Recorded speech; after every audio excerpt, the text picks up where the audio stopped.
pe na métier na kati. Totika ko mélanger vie privée ya mutu na vie ya église.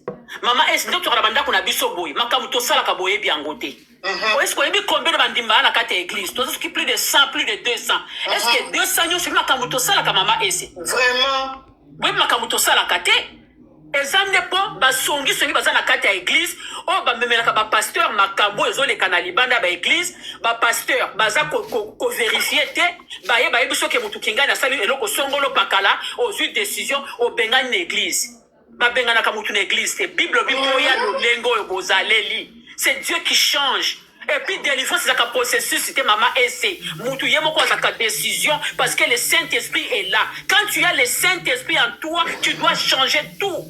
Muta ko changer azate ozaki ko yiba nzamba ko kota kati na okotika ko yiba parce que pasteur aza mutu ka lokola yo pour comme lokola ndenga za wana dalaki peka lokola yo mutu aza parfait na sana moyo ezate à part Jésus-Christ de Nazareth c'est lui qui est le saint trois fois saint.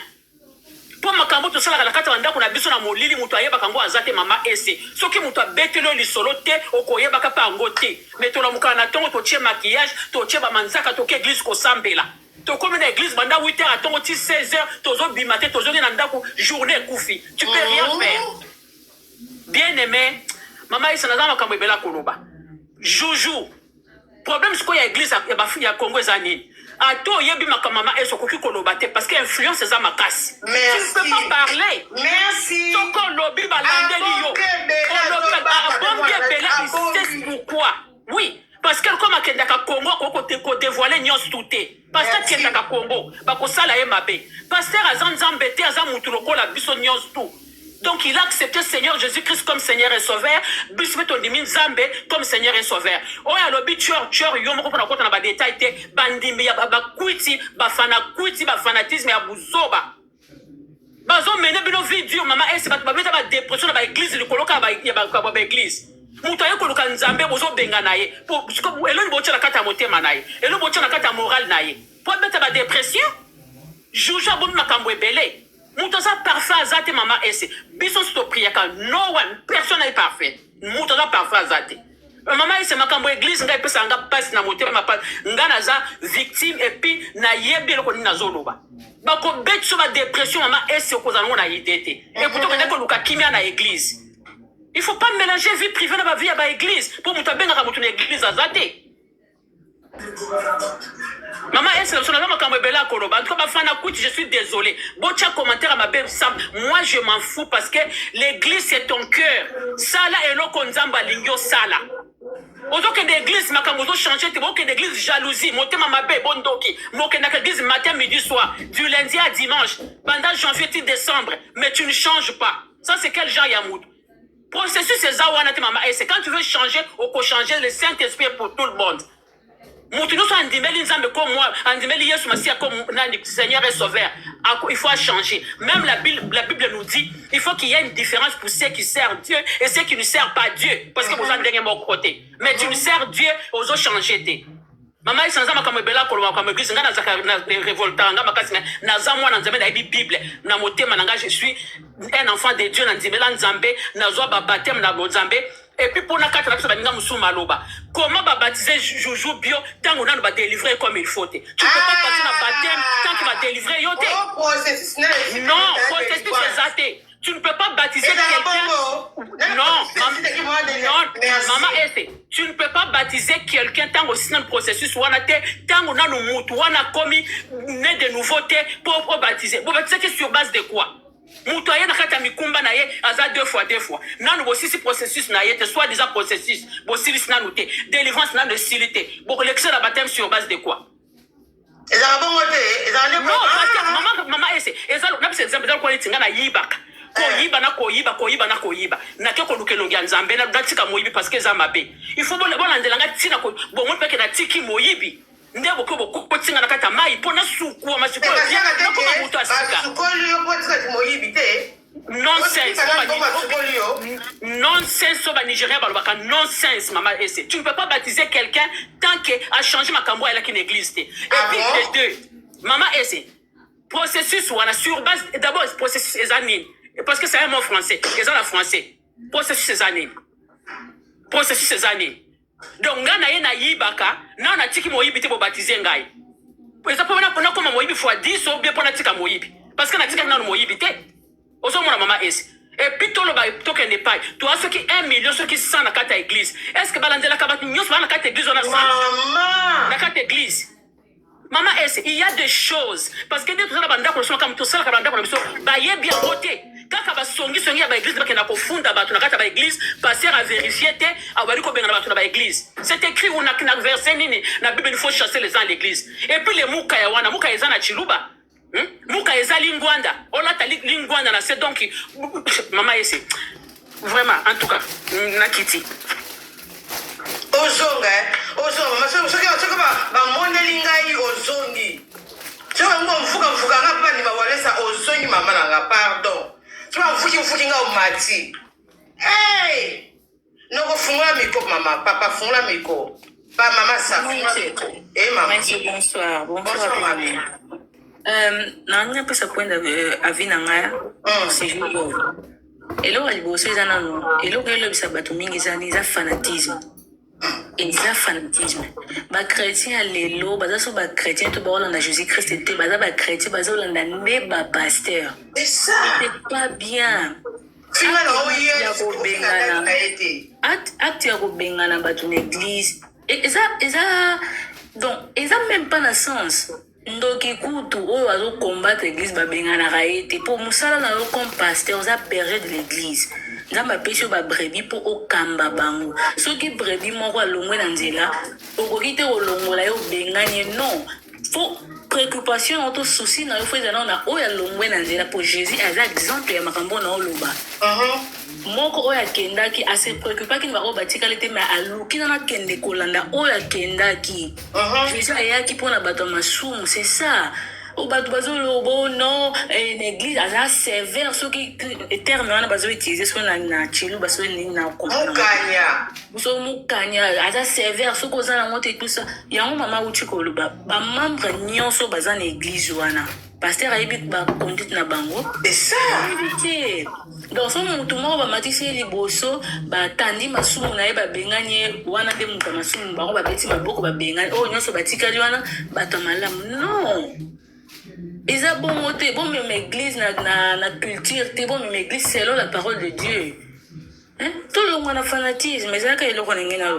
Merci Yaya. Mi bonjour maman.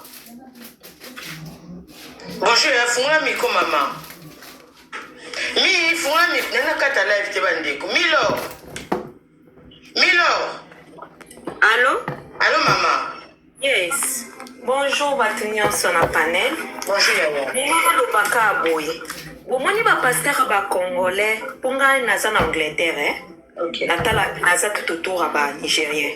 OK. Oui ba pasteur ya ba congolais. Makambu o ba osala. E uta na Nigeria. Et na pasteur moko na Nigérien asala ngo yekutu akoma ko sala afanisi pena papa maman et les enfants. Nandako, apesi ndako. Maintenant, ma condition. Il faut se poser la question, intérêt nini yozwa, atongi bandako ebele, afin de sabatu, na ma condition. Yango se vous remarquez bien, ma pasteur ba congolais, l'air ba bima libanda ba kenda côté ya. Eza rare mon pasteur a congolais à côté ya na mboka mususu et aposta mon église na ito na chaîne na ye. Oui, pourquoi? Parce que bayebi ke batu ba bando landela na makamo ba nigérien et ba ko découvrir makamo nini o ba pasteur wana ba nigérien po ba benga ngoni ko link po ba ko link ezesoni na français ko kangisa omoni so bayebi mboka na kuna pasteur azandoki yoki ote ya kuna pas pasteur wana c'est que tout landela kuna au moins po biso ba congolais to chika makambo belé. Ce qu'on va technique oh ba pasteur ba congolais ba osala et ça ba pasteur ba nigérien ba sala depuis kala. Il y a toujours des choses cachées derrière. Pasteur moko nigérien auto kufa 2 ans passés hein. Na biso moni kama moi lobi ya ba dépression. Na zo yebiso na makambo be église ça na ba dépression de plus ozo kota na kati de plus au fungola libulu yo moko. Donc na libanda baba omono munene ke oh oui au continue membre église de plus au fond la libulu yo moko na ba nigérien ils eloko kamwate donc mutunyiso il faut remarquer aussi pourquoi osali mutu délivrance oyo obenga délivrance opiblie yango ezali na intérêt nini mpo olakisa bato ke mosala osali eza ok c'est que mosala osali eza ok en tant que chrétien il faut ke na otina suka pasteur ake na otina suka te mpo kobengana mutu te oke na otina suka te. Donc, bapaster bango batera biso kodiférencier esprit na âme. Mais eux-mêmes, ils font pas ça. Eux-mêmes, bango moko ba pratique en côté. Pour ce batera biso différence, pour batebele ba epipe différence à âme na esprit te. Mais bapaster ba pratique en côté. Donc na mukuse pona lobake ba congolais ba pasteur biloko ba congolais o ba salaka. Et ça et pas ba Nigérien déjà et salam et salazala kanango. D'accord. Merci, maman. Merci, et fungula miko mama. Mama fungula miko, Adriel fungula miko. Mais fungula miko na kata live, ça sera musu. Adriel fungula miko mama. Bonjour maman. Allô, bonjour. Bonjour papa, bonjour Yaya. Ma côte pour intervenir. OK. Donc nangaki na logo sur bateau tanga la Bible. Dans la zone verset mon appel ça peut tanga et puis na développer. Donc, premier point, on va parler par rapport à délivrance. Donc, Ndenge Bandeko Balobi qui est délivrance, c'est un processus. Bon, on est la pensée de l'homme. Surtout tangi na Bible, na 2 Corinthiens 5-7, na été sur autant la ce qui n'a tanga na évité. Tanga papa, tanga penza. C'est là, 2 Corinthiens 5. 17.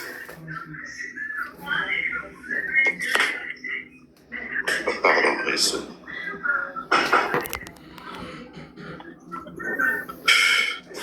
Réseau qui me dit Corinthiens 5, 17.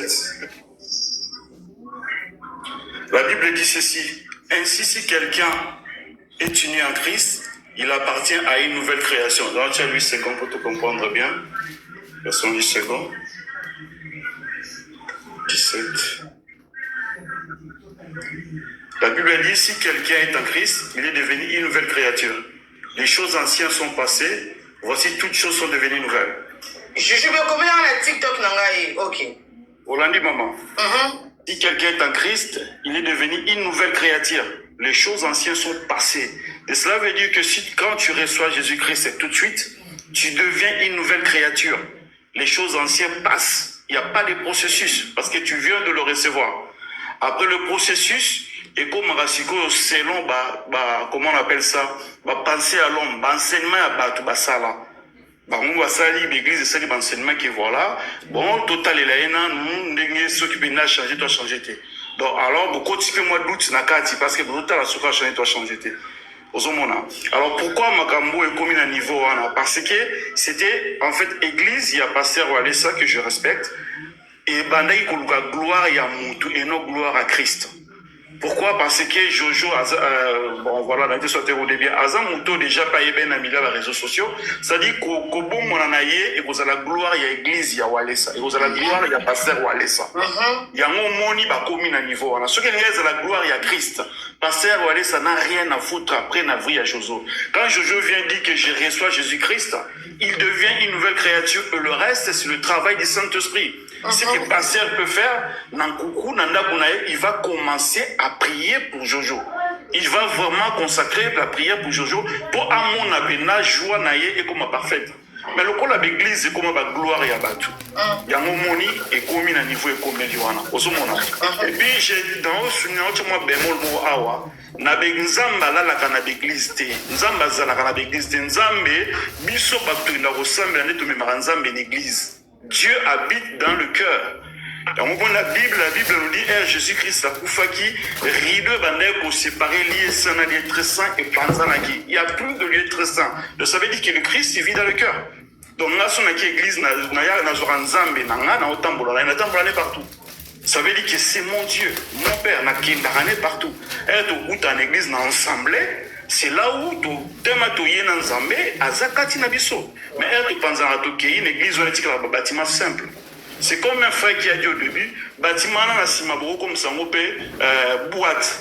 Dieu n'est pas là, Dieu n'habite pas là, Dieu habite dans le cœur. Non, pas venir à la poto. L'église, on est le dimanche, et salle de fête, et parti matanga, salle de fête, et petit concert, salle de prière. Quand ça nous voilà. Voilà. Parti matanga, et petit concert à Moki, les salles de prière. Voilà.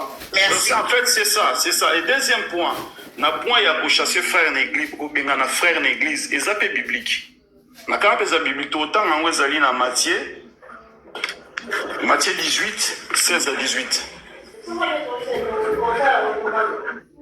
Aïe, aïe, aïe, réseau.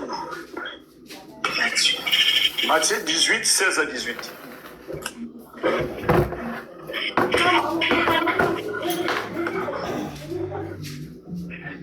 Sur aux yeux avant là, au Tangipo. Matthieu 18, 16 à 18.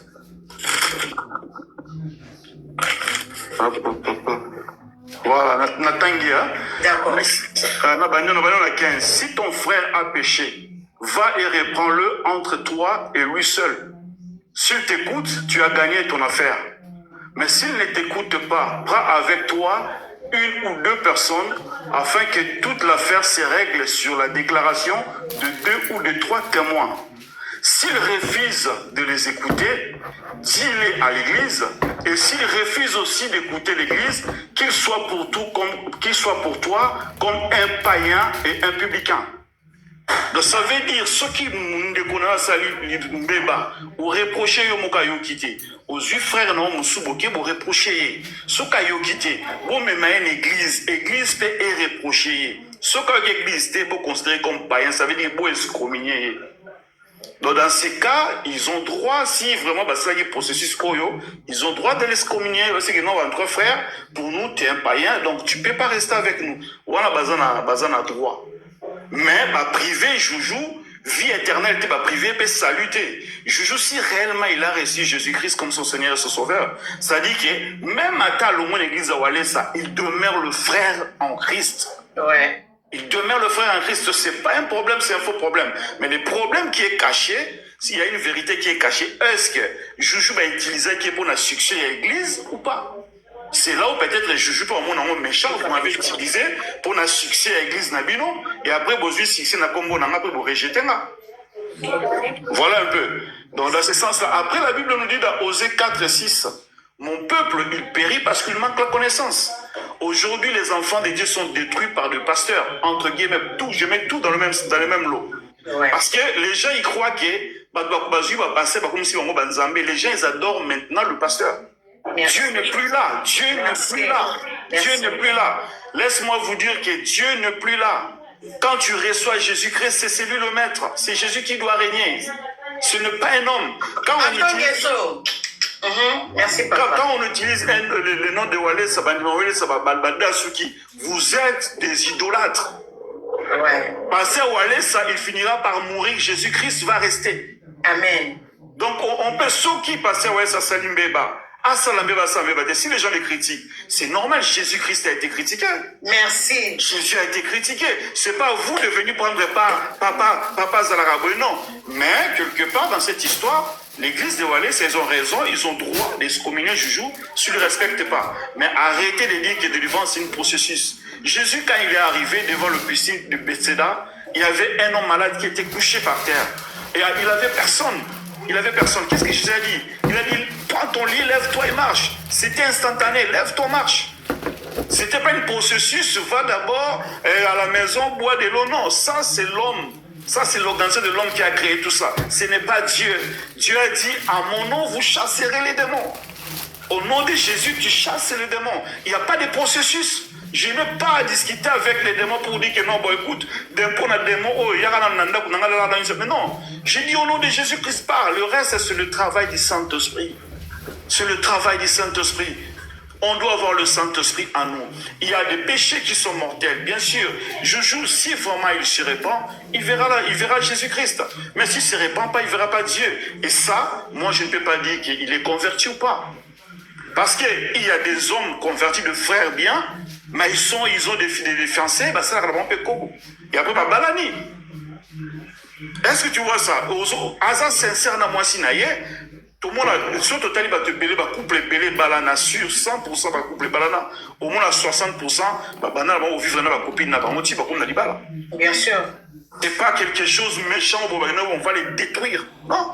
Mais moi, je pense qu'il y a quelque chose qui est caché au juge Mogayebi avec l'Église. Mais épargnons le deux pour l'instant. Les deux, ils ont raison, les deux, ils ont tort. C'est Dieu, c'est qu'est-ce qu'il y a au juste.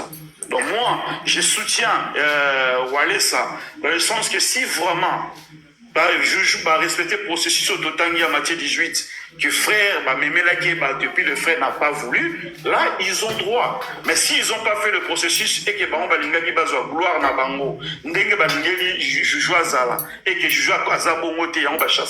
ça, ils sont loin de Dieu.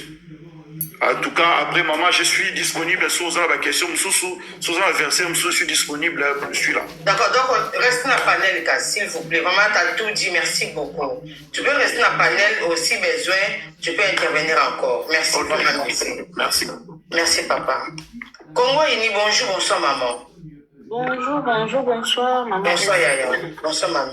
Maman, c'est maman intervenir par rapport à mon procédure sur processus baoloba et puis dans le point moko. Processus sur procédure wana eza par rapport à ndenge oyo bayebisaki ya Jojo par rapport à vie oyo yazalaki nango liboso ou eza ndenge oyo baobligeaki ye azala. Bon, ce que eza ndenge oyo ezake po ba azala délivrer azongela lisusu na vie wana te mpo na nga namoni yango eza mabe te procédure za nini basambelaka bagene prière ti akotikaki des fois c'est ça processus basambeli lelo basambeli lobi kuna ça prend du temps 1 semaine 3 mois 6 mois Mouké, ti, à vous a délivré. C'est ça procédure. Fait qu'elle a bongo, selon bango. Elle a la moi cité, elle a moi cité, avec la magodate procédure, ti, des fois c'est ça, en fait, chemin, en fait. Maman, essaie. Et un problème, bon, ce qui est par rapport à la vie, où il y a Joujou Azalaki Nango, par rapport à que, à cause de la vie, on a batouana, bazonga, sous na vie, on a. Pour nanga, na mounia qui yango, ils a vraiment ma bête. Dans l'ingana, ça na katikati. Maman, essaie. N'enge maman, Hélène, tu na bossé komota auto kitalobi, batou basala ba dépression mingi pour na l'église. Nga zan église, ma on a okende, na église. Donc, on dit simple. Quand l'église, on a commissaire diaconesse, commissaire chantre, commissaire protocole, commissaire nyonso. Et sous café de compte dans le passeport, pasteur a écouté bon ya voyage à moi. Donc, si on a un nerf solide, na koke pe kokende, koko malaba niveau mon boya, depuis une année déjà na kenda sur l'église. Mais na zana nga bien na sambelaka o na koko salate na salaka. Par rapport à ya Joujou, ce qui est zake, ba evandisa qui est nanda ko place Balouja qui est en permanence, maman est ici, Zala au milieu du village. Ok. Maman Nangaï. Maman. Est-ce que Nakati est en permanence vraiment? Est-ce que Koko Nzima, Okuyamba chérie, non, parce que na minute on a dit mais que ya Juju, Azaki déjà fiancé, na maman na biso ya kitoko bazanaï. Na dimite que Bazaki ba fiancé. Donc Bazaki na moment ya ki makamu. Na minute on a maman Nangaï. Yo ozolandela ba procédure ya par rapport ya vie au outil nango. Okay. Mama pe azoya wana na ndimite ke so bakangani na ndako moko simba na liboko mona litama ezanga kite. Mama nanga yo za na procédure ya makasi. Za katikati soko kutana ya kutala elle avait droit kutana mais soki ya kosimba ya sema ambassalité azaki na droit. Wana to yebite parce que ba mbaleka mbanda okanga na permanence na ndimite ke ezanga ki kosalama ezanga ki peut-être moko moi mibale to confirmer te po ba koma na niveau ya koloba ba bengani ye bon moi ya kobengana wana nde ezomaita mama c'est mafuta moi wana ya kobengana papa ça expliquer nga bien donc mafuta mata soute parce que non quoi parce que dans la verset ya Matthieu 18 16 na komi ango na komi. Papa expliquait très bien. Parce que c'est la première démarche, équipe, c'est la première, deuxième démarche. Si on va quitter, papa il a bien expliqué pour la personne verset biblique. C'est ça en fait. Si on fait ça bongo, si on va s'acquitter bongo, tu sais maman. Donc ezaki bongo, papa s'appelle biso verset biblique, aza na raison. Mais ce que ezapé na makamususu oyo bombami na sima wana oya Juju parce que ya Juju alo soki ko longwa lelo te c'est ka longwa kala po na mona ke susu te na ba nini ko publier nenga banda ko publier. Mais na uso ka maman moi alobi ke azaki na matanga maman je sais que bazana ba bonne relation mais ya via Juju mukabi pourquoi a lâché le wana to bamba passer mabanga te to bamba pe papa Juju mabanga te mais toza au milieu du village église ba bengana mutu te o ngana yebi et pas passer wale ça ba pesa mutu suspension mais ako bengana ya Juju faut aya ko expliquer biso bien po ya Juju ngamo ya musala. Voilà, c'est vraiment la fin du mois, on a fiche de paye, on a un contrat intérêt indéterminé. Vous avez mis ça la suspension à Pozongi. Papa, vous avez payé kuna. Maman, suspension ezake neti mwana ya kakoli. Ba tomona ngona na nini tomona ngo biso nyoso tuna ba téléphone na biso na ba TV tomona ngone ba par rapport ya ba rumeur. Si ce